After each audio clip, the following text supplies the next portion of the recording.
Okay, so as Grace said, I am with Hunter College. Hunter College was founded in 1870. We are in the heart of New York City.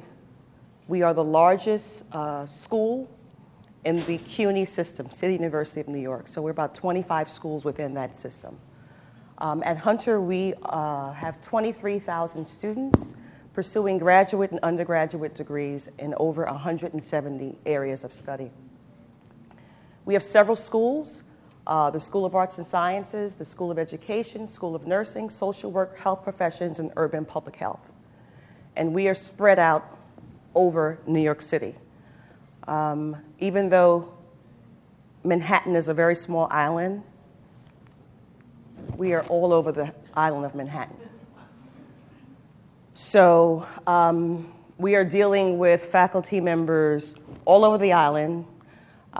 Public transportation is very difficult on that island, and we try to ensure that our faculty members feel like a priority in their research career. So in the Office of Research Administration, we facilitate a faculty member's research. So in addition to teaching, faculty members must also do research. We are a public university. They don't get perks. They don't get free teaching course loads. They get none of that. They still have to be productive researchers. And so in our office, we want to make sure that they can do that job with as little barriers as possible. Okay? So we are a small department of 9, 10, but we want to make sure that they feel like they are a star. The word no does not exist in our vocabulary. We are a can-do, make-do department. The 10 of us support 600 faculty members, both tenured and untenured from all of those schools. And we average about $50 million in grant funding per year. That funding comes from federal, state, city, nonprofit, and private funders. And our office manages the pre-award and the post-award process.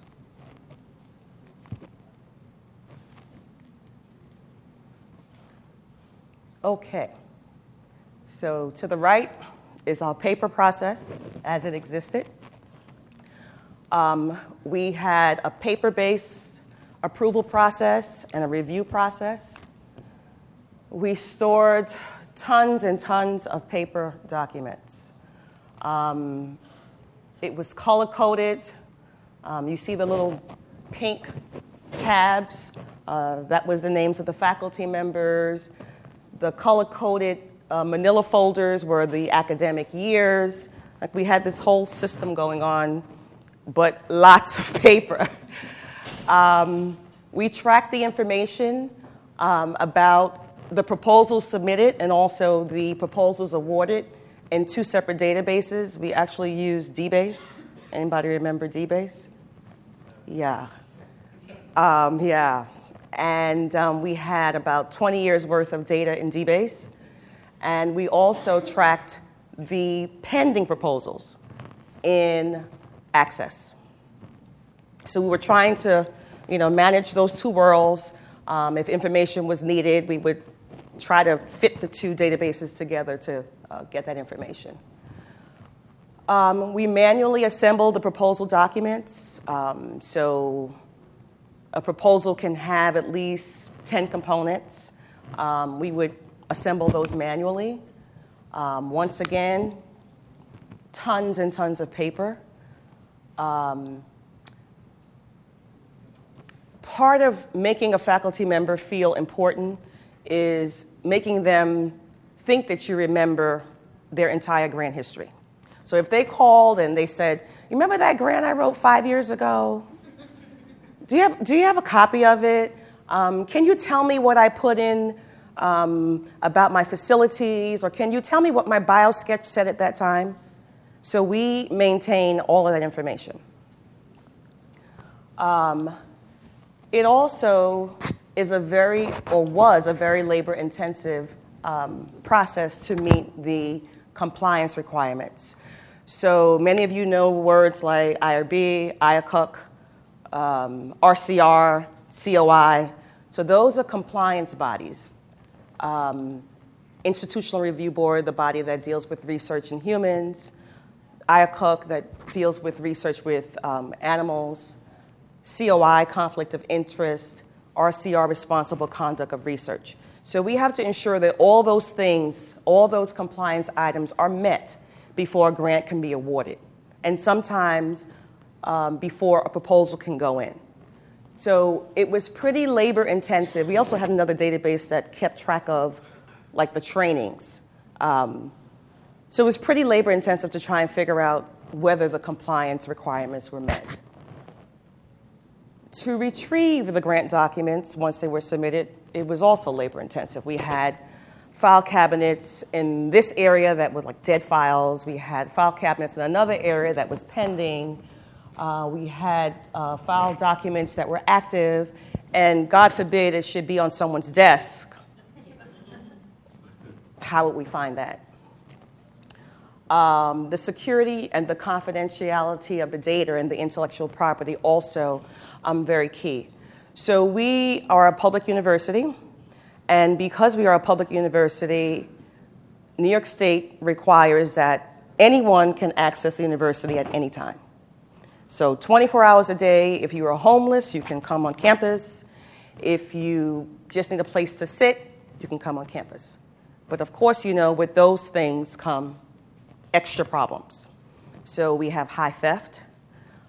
We've had people push the ceiling tiles up, climb over the wall, and take computers or take information or take things.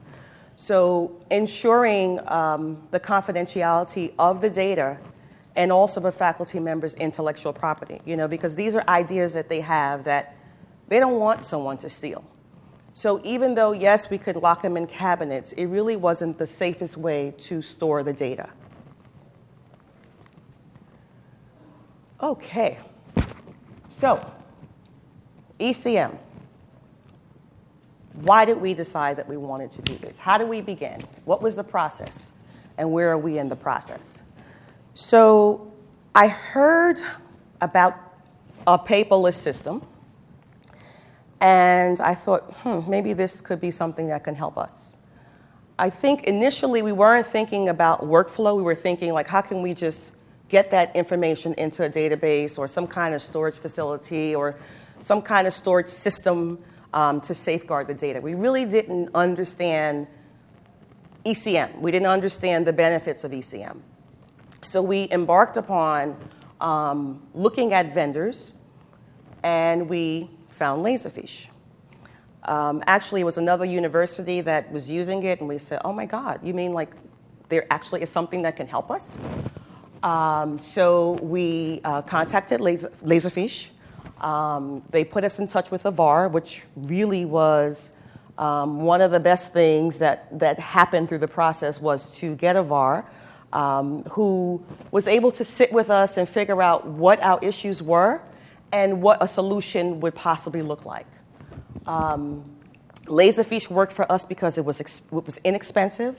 It was something that we could use. It was user-friendly. It was also something that we could scale. Remember, we're a public university. Money is at a premium. So we needed something that we could scale. So the process started with, okay, we're going to meet with the VAR. We have a solution. And then how are we going to pitch that solution to, first I had to pitch it to my boss. And thankfully, he said, okay, I think this is a great idea. And then we had to pitch it to the provost. Then we had to pitch it to our ICIT department because, you know, the ICIT department, they have their own idea about what's best. Once we were able to meet those individuals' needs for what they thought we should have, then we began among ourselves as a department, trying to figure out what a system looks like. I think the hardest part was to try and figure out what it is that we do. Because, you know, you do things on a daily basis. You do them without thinking. As Grace said, I've been doing this 25 years. So for 25 years, you know how to make something happen. You know how to start at A and move to B and then move to C and D. But when you really sit down and think about all the steps involved in getting that done, that really was the hardest part.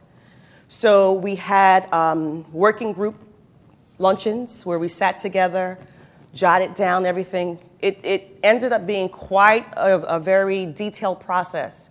And we had to figure out what things could we automate and what things we could not automate. I would say 80% of the things we could automate. I'm looking at Zahir, my bar. Okay, so remember I said that we managed the pre-award part and the post-award part. So in the pre-award, we wanted to ensure that we were able to get notification of a submission from a faculty member. Anybody here in research administration or aware of? Okay, so you know that they come on the day of the submission. I'm submitting this grant. It has all these components.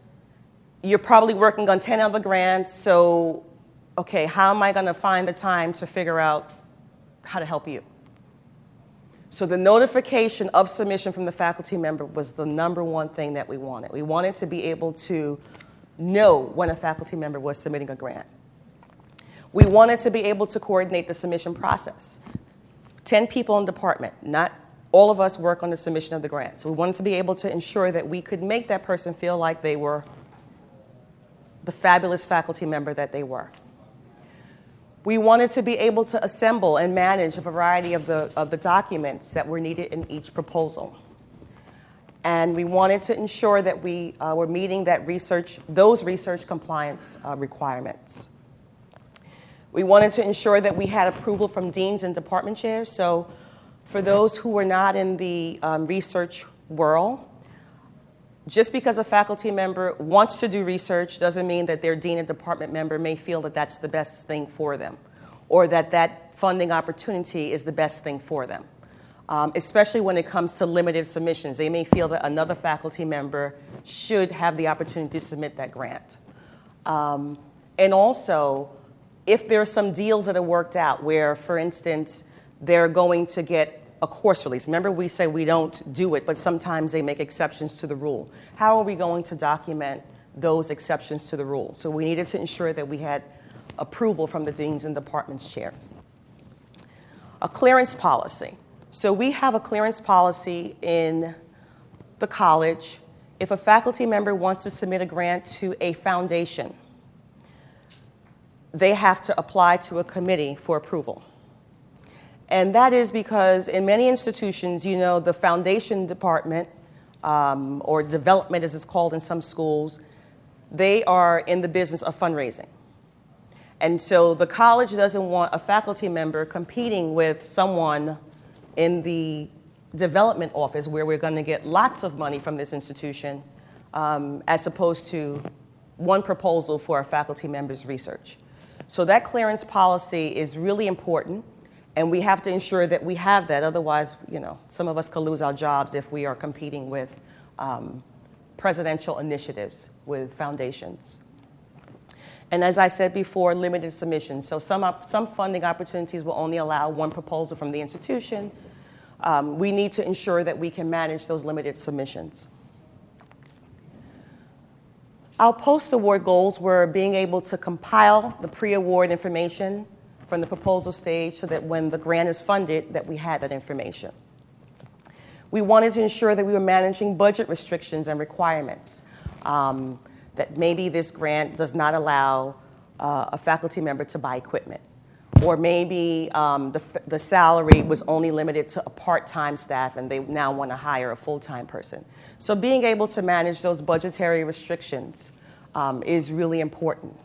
Budget modifications. So if there is a change in the budget, how are we going to make sure that we've requested approval from the agency to spend the money as we see fit now? Progress reports. So a faculty member has to let the funding agency know how they're progressing, because they're not just going to give you money just to give you money. So to ensure that we are meeting the funder's requirements for the frequency and the requirements needed for those progress reports. Final reports, the same thing, except that maybe there's patent information that should be included, and technical reports. As I showed you on the map before, we are spread out all over Manhattan, and so we would courier documents between those campuses. So if a faculty member working at the School of Social Work on 119th Street is working with a faculty member in the School of Nursing on 25th Street, how are we going to get that information back and forth? If we needed a component from that faculty member and a piece from that faculty member, how would we get it? We wanted to eliminate the courier expenses. Storage and retrieval was another goal of ours. We wanted to be able to store the documents. We wanted to ensure that no matter what the size, we didn't want to be limited. We wanted to ensure that we were maintaining compliance with the grantor requirements. Many of the funders require that we keep the files for 7 years. That's a long time, and that's a lot of paper. We wanted to be able that we could find information about previous funding. If a college administrator calls and says, have we ever applied to a grant from US Ed Department? We needed to be able to retrieve at a moment's notice. This is the list of the faculty members and their projects that have received funding from that agency. And we needed to be able to obtain remote and mobile access to proposals and associated documents. Just a few months ago, we had a water main break in Manhattan, and the college was open, but the building that I worked in was closed. Faculty members don't want to hear that just because your building is closed, you can't do the work. So with Laserfiche, we've been able to access the documents remotely, at a moment's notice, anytime. I mentioned before about the security, and we needed to be able to run reports. If a department chair is considering someone for a tenure or considering someone for promotion, one of the things that's needed is a list of their funding. How can we get that information to them at a moment's notice? Security. Laserfiche provided us with great security features, redactions of the data, restricted access. So just because I have a certain level of access doesn't mean that if I provided information to a staff member, they would have that same access. Auditing, you can see who's touched what document when. And the DoD 5015.2C certification. HIPAA, we all know those words, FERPA, e-discovery, DMCA, International Students and Campus Security Acts. Those things were important to us. Okay, so now I'm going to show you a walkthrough of our solution. But before I begin, most people know that Laserfiche can be used for all of those different things. And I think it's just recently that people are realizing that we fit in the puzzle as well. Okay, so this is a screenshot of a paper routing form that we use. This form was used for ensuring that we obtain approval from the deans and department chair, and also that we knew that a grant was going to be submitted. So a faculty member, or in the grants world we call them principal investigators or PIs, would fill this out. We had it as paper. They would write on it. They could type on it. They'd put basic information, their name, department chair, their number, the title of the proposal that they're submitting. It's a 2-page document. This is what the electronic form looks like. So we have the name, department chair. We have an email that's mandatory. We ask a question right up front. Do you require budget assistance? This is important because if a proposal is being submitted, especially a very detailed one, Faculty members think that they know how to do budgets, but they don't. So we require that question up front. Do you need the assistance? Let us know. If you do need assistance, this workflow will send an email to another staff member letting them know to reach out to this person for assistance. And then we have another mandatory question. Is the proposal being submitted to any of the Public Health Services, PHS agencies? And we tell you what those agencies are. This question is important because it ties into our conflict of interest policy. There are different mandates for conflict of interest for those agencies, and we need to ensure upfront what agency you're submitting your proposal to. Next part we ask, is Hunter the lead institution? So a faculty member could be working with, let's say, the University of Miami. Hunter College is going to be submitting the grant. So we need information from the University of Miami to put in the proposal. But Hunter is doing the majority of the legwork. That's a very different scenario from a faculty member is working with the University of Miami. The University of Miami is doing all the work, but Hunter is doing some of the pieces. So we need to know up front, what is our workload? Is Hunter the lead institution, or is Hunter going to be what we call a subaward? Then we want to know, how is the grant being submitted, electronically or paper? Actually, there are still a couple of agencies where they are allowing paper, but the majority of them are being submitted electronically. Okay, we want to know the agency, we want to know the funding announcement, the website with the grant guidelines, and the deadline date. And then, will you be working with another institution?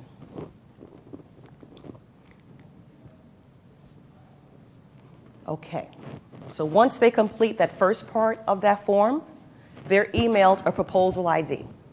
That proposal ID is put into this document here, email address, PI information. Okay, we have some other information we're capturing. The title. We're reminding them here again that they must have proof of the clearance. Project dates, the purpose of the research, the mechanism that's being submitted, and then the budget information. They can upload a budget file if they need, or remember before we asked them whether or not they needed budget assistance. And if they have like notes that they've written out, you know, like I want one postdoc, I want supplies, they can upload that there. Okay, so this is automated business process through workflows. So we start with that information coming at the start as an email. It comes to me for review. There's a little clock there because if I'm not there to respond within 24 hours, it gets routed to someone else.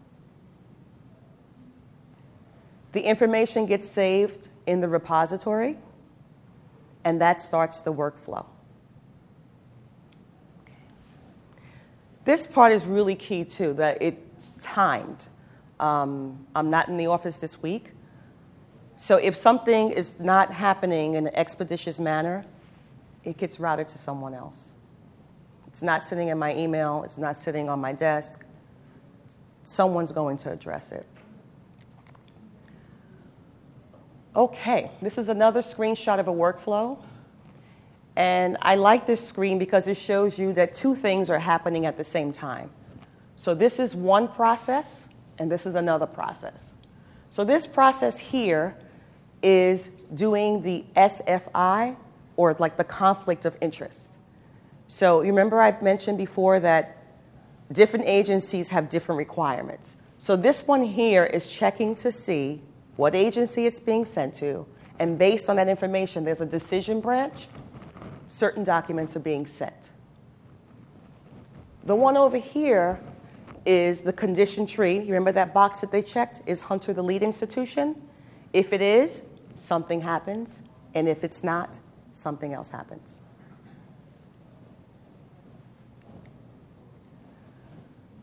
This is a screenshot of an actual document, And I like this screen because it shows the redaction feature in Laserfiche.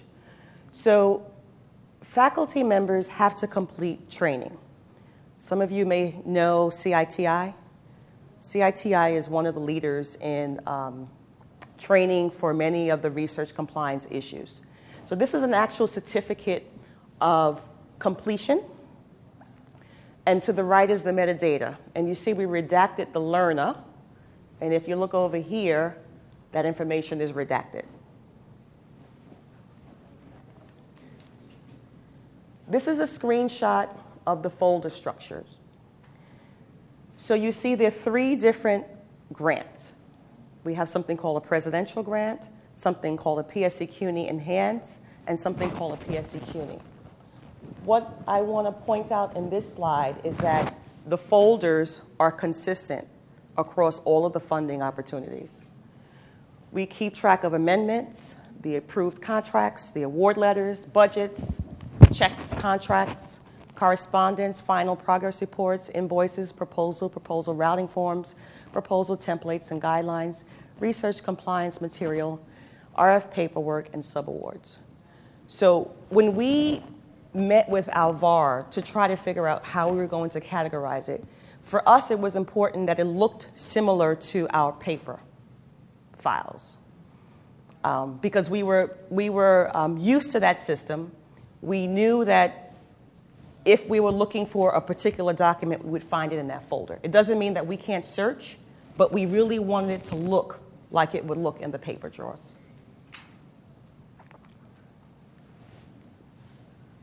Okay, remember before I showed you a file cabinet with the colors. So this color coding was really important for us to work in 2 worlds, to work in our current world that was electronic, ECM, and our old world of paper, because we're trying to work forward, but also address the things that are happening behind us. So everything is color-coded. As we're scanning, the people who are prepping are color-coding it based on those items and colors. So if there's a red paper before a document, we know that's correspondence. If there is a fuchsia paper before a document, it's a subaward. This is a picture of our folder structure. So in the grants world, everything is fiscal year. So to the left, you see that's the Hunter College repository. It's arranged by fiscal year. And then in each fiscal year, we have the different schools. And then if we go to the last slide here, we see in arts and sciences, we have the different departments in arts and sciences. And this also was how we kept our drawers with the paper files. We knew if we went to arts and sciences, Professor McNair in music, we would know in 2015, this is what he did.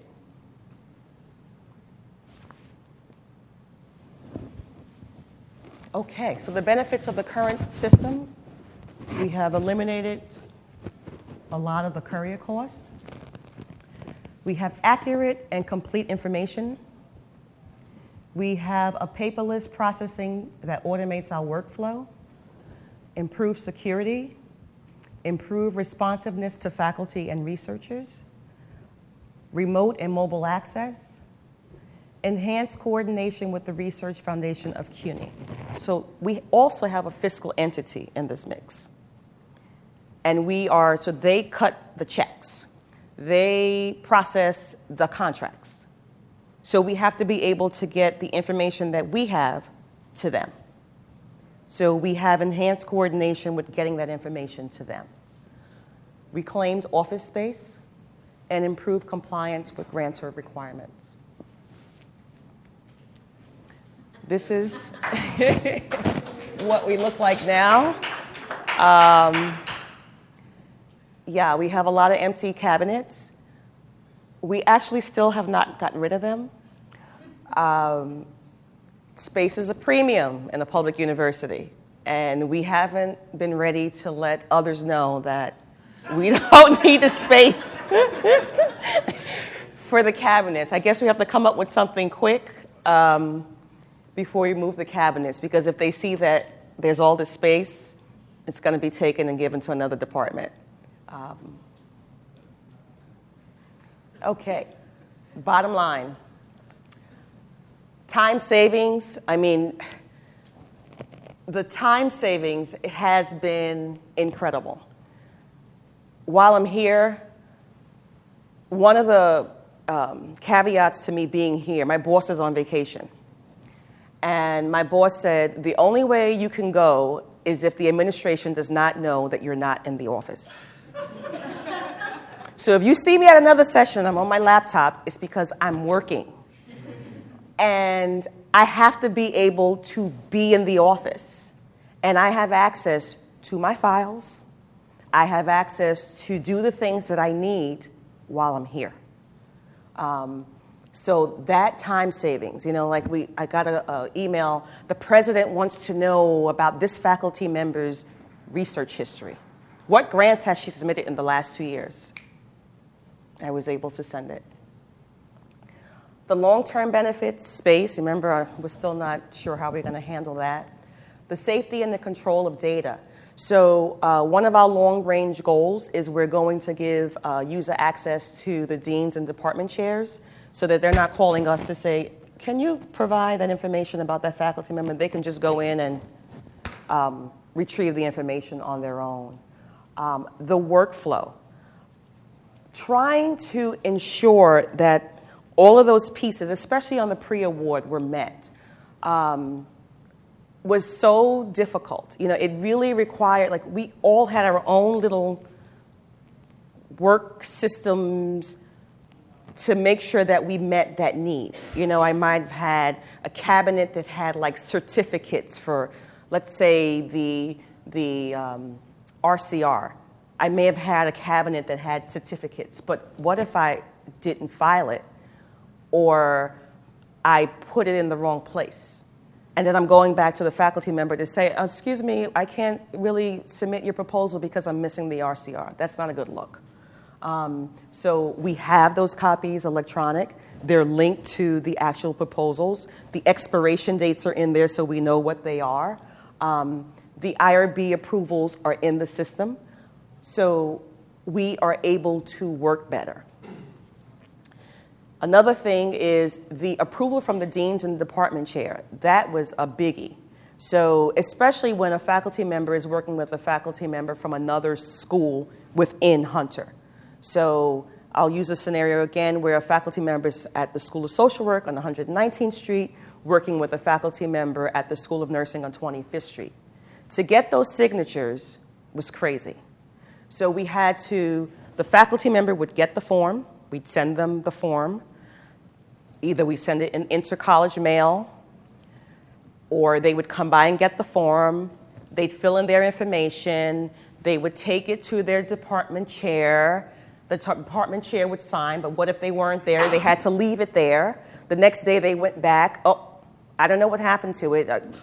You sure you brought it by? And then it would have to go from that person. They'd have to go back and get it and take it to the dean.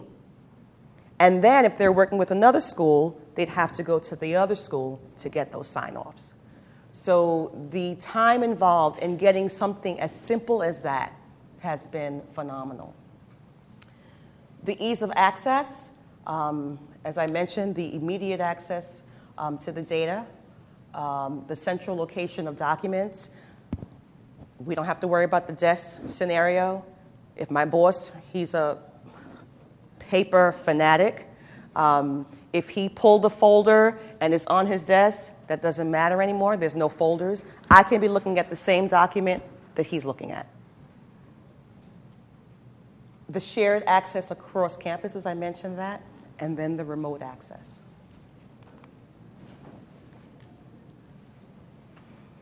I'll take your questions. Some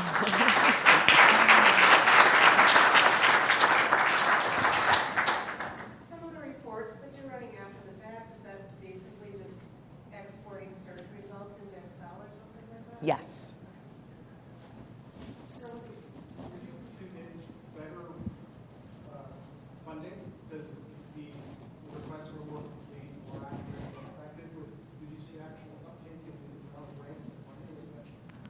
Absolutely. So, as Grace mentioned in the introduction, a big part of my role is faculty development. That's what I love. I love working with faculty. I love trying to figure out the process of helping them get to, I have an idea, I think I want to be a researcher, I think I want to find a solution to this problem, to getting them a grant. And this has freed me up to do what I love. I really don't care about the mundane things like ensuring that they have the responsible conduct of research training. I want to have more time freed up to work with a faculty member, to help them explore those things, to help them find funding opportunities. So yes, the number has gone up because I can spend more time doing the more important things. Yes. You mentioned that your faculty had to kind of work to get them to accept a new process, and I completely understand that. I helped 3 PhD professors, senior scientists, help put printer paper in the other day, so that was we have faculty advisors. We don't have professional advisors in the School of Meteorology, and I would really like for us to go over to doing all of our advising forms in Laserfiche, because right now I have a student come in saying, okay, Dr. So-and-so is out of town, and I don't know what to do about this class, and I'm freaking out. And I have to kind of go through their transcript and figure out what are you in, what are you supposed to be in, and I just don't know how I can convince these people like it's really going to be okay, and we can use this, and other colleges within OU are using it, it's going well. So do you have any tips for that? Or? Well, initially, they were complaining. I don't understand why I have to do like that routing form. Why do I have to do this? And the way we would bribe them is like, well, listen, administration changes. It takes about a year before you find out about the funding. This department chair could have promised you that you're going to get a release. How are we going to document that? The only way to document it is if you fill out this form. That was the way we bribed them. So with the complaints, I don't want to do this. So then it's like, wait a minute, we have a much easier way to do this. And that was the way we got the buy-in. Yeah, our current system is not very user-friendly, so maybe getting some demos to come in and show how easy it is. Did you start with your presentation to your provost first, or did you take it to faculty to let them? Provost first. Provost first. Okay, because I think my director's going to want me to go to faculty first. I think it's important to go to the provost first. Because faculty will do what the provost says. And the provost for us controlled the dollars. So we had to go to the provost first. Yeah. Thank you, Shelby. I think I saw another hand here. On your process from inception or when you thought of it, you had a little more chronological of what stage, how long did you do that? I'm curious on the meetings and the PR. Okay. So here, help me. Are we 3 years quite, or 2 years? We're 2 years in. I'm going to say we probably took about 3 to 4 months to really detail what we did. So we took apart like every single section, and let's say I was I'm doing budget modifications. So then there would be a subset of those people, of the 10 of us, that did that, and they would meet and write down all the details. And then we'd get together as the whole group, and then they would explain it. And as they explained it, but wait a minute, you missed that. So I would say it took us 3 to 4 months to detail all the steps. Then after that, the next step, I think, was the database conversions. So we had to be able to clean the data some kind of way. Our VAR helped us synthesize the data so that we were able to then put it into Laserfiche. After that, then we started working on the workflows. We knew we had like a color-coded sheet, like what things could be automated and which things we knew couldn't. We went then to moving some of our paper documents, so we did it by schools and then departments. So of that, we are probably about 3/4 of the way with the old documents, scanning them into Laserfiche. And then the ones that we have, when we started Laserfiche with the inputting of data, all of that is now electronic. We still have another room of old data that's like 10 years plus, but we won't get rid of it. That has to go into Laserfiche. Did I miss another step? What else did we do? Well, I think also, part of this is that as you were meeting and defining your workflow, once you set that actually diagram, we found things that needed to be, either adjusted or taking into consideration some of the efficiencies Laserfiche should bring to the system, and should we rethink some of those processes? So that's very typical of projects that when you start to bring in the kind of technology that Laserfiche can leverage, your thought process will change because you're not going to try to replicate your analog system or your paper-based system. You want to improve that process as you're making it digital. Yeah. Yeah. And we still have some things on a wish list. We still have a couple of things that, if we get some more money, we're going to try and automate some other things. But I think it's like, a gradual work in process. The backlog that you're talking about that's being scanned in, do you have people that are dedicated to that, or is that something you do? So we actually use students. We have part-time students. They also answer the phone and do that kind of thing. 3 of them that are there.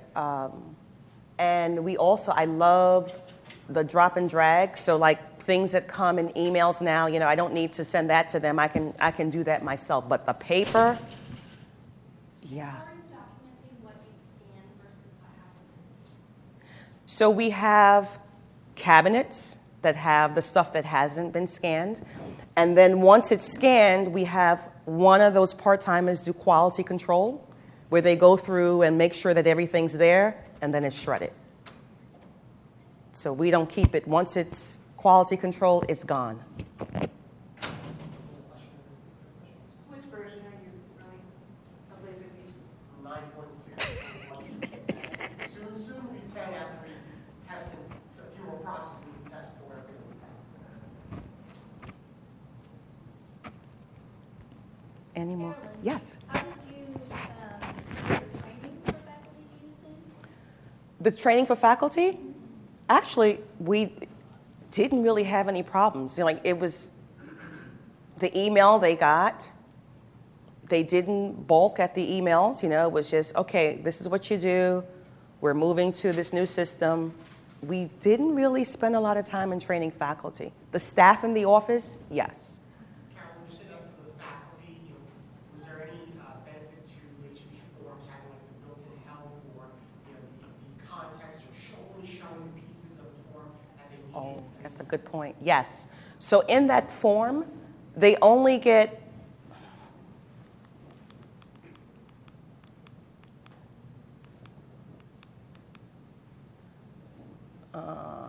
okay, so let's say based on this mechanism, if they chose a subcontract, they would get different things that they would get if they had chosen grant. So they don't have to figure out what to fill out. Exactly. It doesn't have to be, so as they select the mechanism, then the form expands so they fill out that part of it. And so they're not seeing sections they don't have to fill out, which reduces confusion on the user's part. Especially if they're only doing this once a year or twice a year. Very important point. Faculty do not retain this stuff. I'm sure you know. You give them a paper today to fill out, and then next month it's like, oh, wait, I did this? They don't retain it. It's not part of their livelihood. This is not their bread and butter. They, their heads are, I'm going to teach my course. That's what I need to do. But I still want to do research. I still want a grant. But I don't really want to worry about all of this stuff. So we have to make sure that this does not feel like a burden. This has to be something that is a piece of cake, easy breezy, that they can do it and not think about it. Other departments in the university and college started, does word spread to other areas that we got a number of paper? Oh, yes. Oh, yes. We have other interests from other CUNY schools, because remember, there's 24 of them. But we happen to be one of the richest ones. I think they've been in talks with Zahir about CUNY-wide initiatives, but I don't think that they've come up with the money yet. And when I say we're the richest ones, we're not that rich. But I mean, some of the schools where they're bringing in less than $10 million, they can't afford something like this, you know. Plus, CUNY is the largest municipal college system in the world, and millions of students. It's a big system. Not a lot it's a lot of politics involved. Yeah. So our work is not understood. Yeah. There's a desire to have something like this. Oh, yeah. Yeah. They're always, you know, oh my God, we're so impressed. You know, we feel like the golden children that we have it, you know. I wish it was a way that we could share it, but yeah. Now, can you talk a little bit about the impact that this process reform has had in the interaction with faculty in terms of, you know, when they would submit the paper forms, how many times you have to go back to them to try to get that complete versus now, and then versus how they're kept in the loop with Laserfiche Workflow? Right. So I think, yeah, let's go here. Okay. So as Zahir said, you know, trying to manage the paper, and I mentioned it earlier before that we really didn't know where the paper was. With the workflow, we know who has it. We know whose approval it's waiting for. We know who's approved it. We have the audit trail. So that has been a great plus for faculty members, you know, that they know that this document is making its way, that it's not a lost entity. Lost paperwork was a big problem for us, you know, yeah. And especially something like this, you know, that is documenting approval. As I said to you before, just because a faculty member wants to submit a grant doesn't mean they have the permission to submit the grant. And just because they've worked out, you know, a deal with their department chair doesn't mean that that department chair is going to be department chair when the grant comes in or is going to remember that promise. So this has been great in ensuring that that is documented, that we have those approvals in place.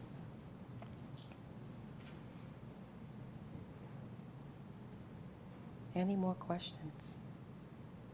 Did you start this in a pilot phase, or did you just work out the processes and turn it on? Turned it on. Yeah. Where did you get your funding? General budget, you have to write a grant for this? Overhead. Overhead? Does everyone know what overhead is? Will you explain? Okay. So our federal grants are a big source of overhead for us. So most funding agencies will give you a percentage of the funds that goes to overhead or institutional allowance. Our federal rate is 54%. So if a faculty member applies for a grant for $100,000, we get $54,000 for the institution. That $54,000, we have a formula where the faculty member gets a piece back as an incentive, the department chair gets a piece back as an incentive, the president gets a piece, and then our office gets a piece to run. That covers the staff, that covers the supplies, any equipment, and Laserfiche comes out of that. So it's important for us to ensure that the faculty members write those grants because that's our salary. We want the overhead. We want that money to come back to the college. We want to be able to buy things like this. Some funding agencies give us no overhead. Some funding agencies will give us as little as 5%, 10%. So we like those big federal ones that give us 54%. And we want them to write those grants that are with the big overhead of 54%, because that's more money. But those grants happen to be more labor intensive. There are more moving parts. There are more things that they need help with. They, like PHS, when I mentioned that before, PHS, that's the agency that gives us the 54% overhead. They have like requirements, like their biosketch or their curriculum vitae has to be in a certain format, a certain number of pages. They have a CV that they use for their jobs. Do you think they really want to format it into PHS requirements? So that's where we come in.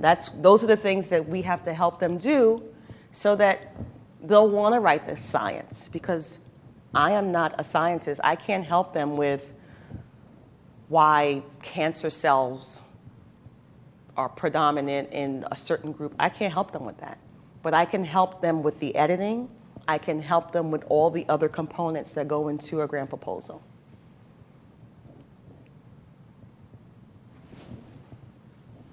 What pushback did you get from IT, if any, and how, I guess, a two-part question, and how do they feel about it today? Good question. So as I mentioned earlier, our IT department is called ICIT. And when we were trying to figure out how we were going to store the data, it was we could use the cloud storage or we could have it housed at our IT department. And I was like, oh my God, I don't want our IT department to do this, but it was an expense to do the cloud-based version. And so I needed to bring them in to see whether this was possible. And I think, were you there for the first meeting with them? Yes. You were there, right? Yeah. That's Craig. So they brought in like 3 people, and it was like, like our IT department sucks. I mean, they can't help you. They were still using, they really do. They were still using SAMNA. Anybody know SAMNA as a word processing system? Like when there was Word and like, who's heard of SAMNA? They just moved to Outlook last year. They were using, I don't even know what it was, some other something, for your mail. So when we mentioned that we needed them to help us, that we had to have support, 3 of them came to the table. And I was like, why are they here?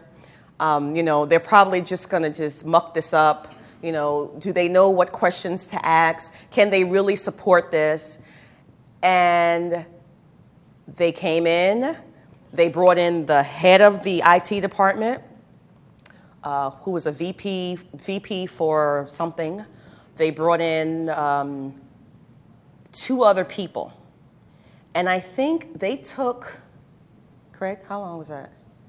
It was a couple of weeks that they vetted the system. And then they were like, oh my God, we're really impressed with this.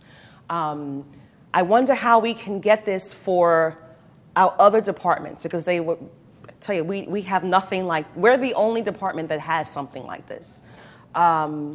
And now, when I see them in the hall, how's your Laserfiche project going? Oh my God, I wish we could find money for that for the other department. So we did have to have buy-in.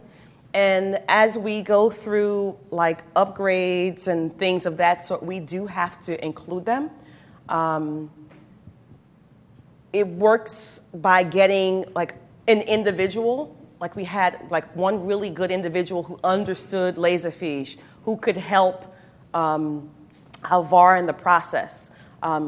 Unfortunately, he just left, so now we're trying to rebuild that again with our IT department. But thankfully, we have our VAR that can help them figure out what it is that we need. Any more questions? Okay. Thank you so much for spending your final session today with me. Thank you.